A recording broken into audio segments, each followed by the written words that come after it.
Coming at you with my week 8 picks.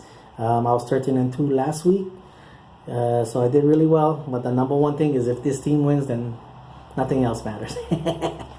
I was surprised with a couple of the wins. I mean, I know I didn't explain it the way they did win it, but a win is a win, right?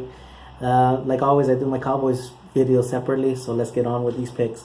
First, we got the Miami Dolphins this Thursday against the Baltimore Ravens.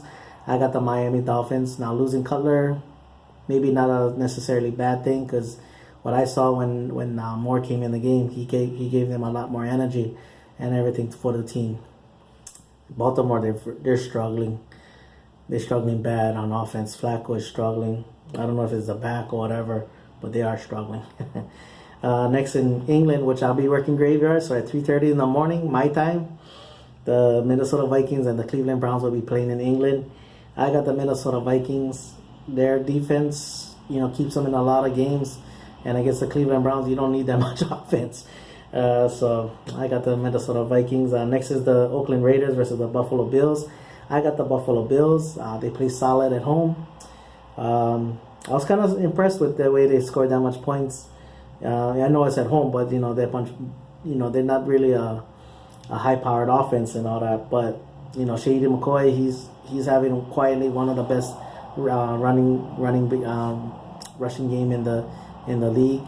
Their defense creates a lot of with their takeaways, a lot of favorable opportunities for their offense.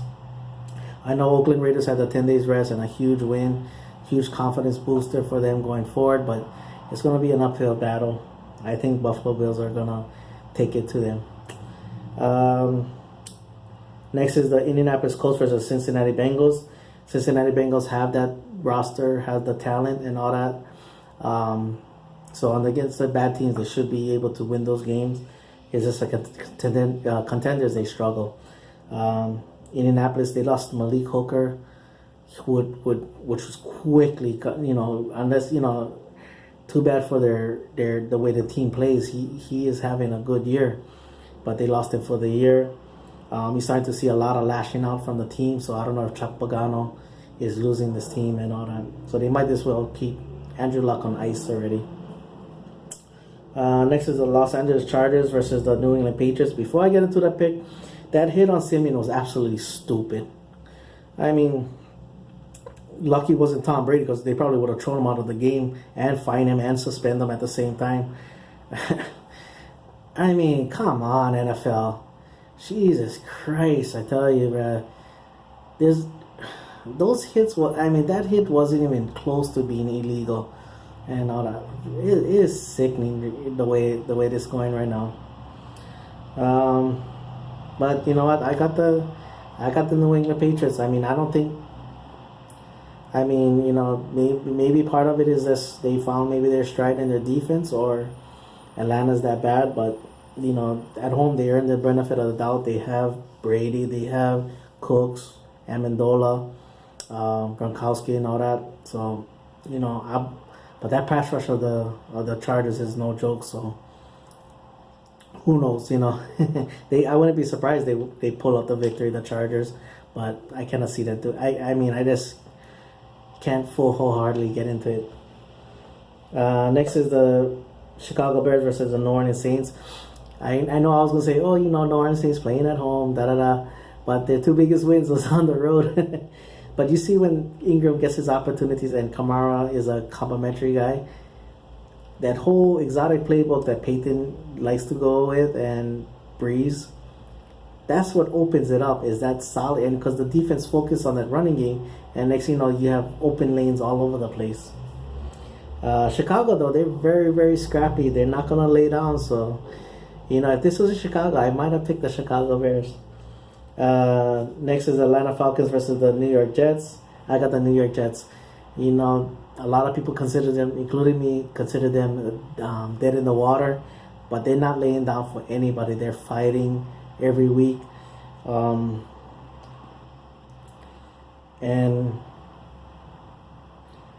At Atlanta, I don't know if there's this missing Shanahan.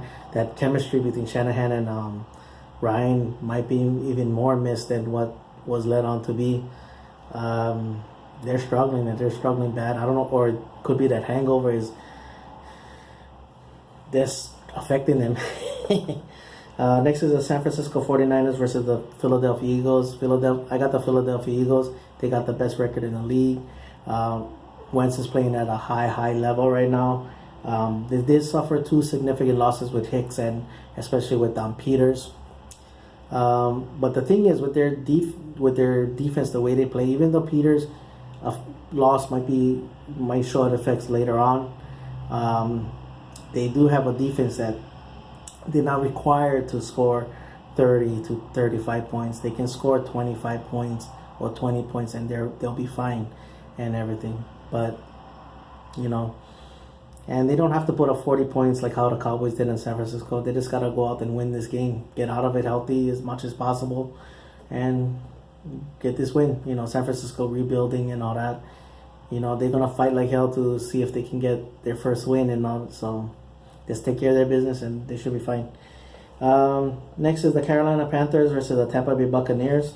I got the Tampa Bay Buccaneers. They kind of impressed me with how much points they did in Buffalo. I thought it was going to be like a 13 to 23 or 24 win or whatever. But, they put up a fight. And, they have a good defense, good enough defense that can rush the passer and everything. Also, I know Greg Olsen is being missed, but there's a little bit more to that. I mean, Cam Newton is struggling, and he's struggling mightily. For Trubisky only to complete 4 passes, and the Bears still win the game. It's alarming, to be honest. Next is the Houston Texans versus Seattle Seahawks. Before I get into that, another little whine a lot of little rant right here. That catch or whatever that was, that touchdown, whatever it was called, at the most that should have been an incomplete pass, or you reward the defender the interception. That wide receiver did not complete the process. In fact, that's why I say it was an incomplete pass, because once they went, I mean, the referees is standing there going, looking what's going on. They should have seen right there. As soon as he stepped out of bounds, it was like, okay, it's incomplete then. I mean, unless this whole catch rule is more stupid than ever, and then the Collins ended up with the ball. So it should have been an incomplete pass, or at the most, intercepted, But I'm going to go with the upset of the week with the Houston Texans having their bye week and coming back and, with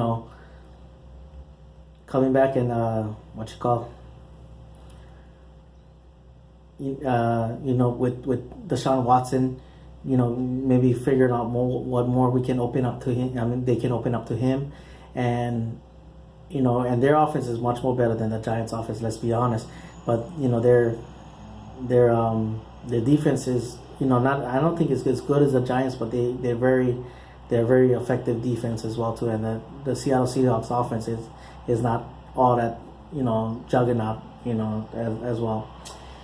Next is the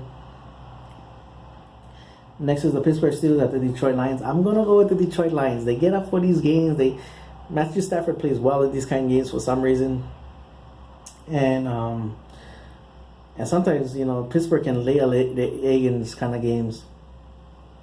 But having said that as well too, if Le'Veon Bell plays the way he does, well, that is hard to stop. But I'm gonna stay with the Detroit Lions at home. Finally is the Denver Broncos versus the Kansas City Chiefs. I got the Kansas City Chiefs having 10 days rest. They want to they're on a 2-game skid, so they want to get back to their winning ways and everything like that. And when you see 2 defenses that is very good, then you see the cracks within Simeon and all that. When the running game is not going as well, so you kind of see now it's kind of slowing down for the Denver Broncos. And Kansas City, Lamar Hunt. I mean, Lamar Hunt, Kareem Hunt. Is playing very good. They have a lot of, the 10-day rest is going to help them. Anyways, mahalo for watching. Paniella boys, and go Cowboys.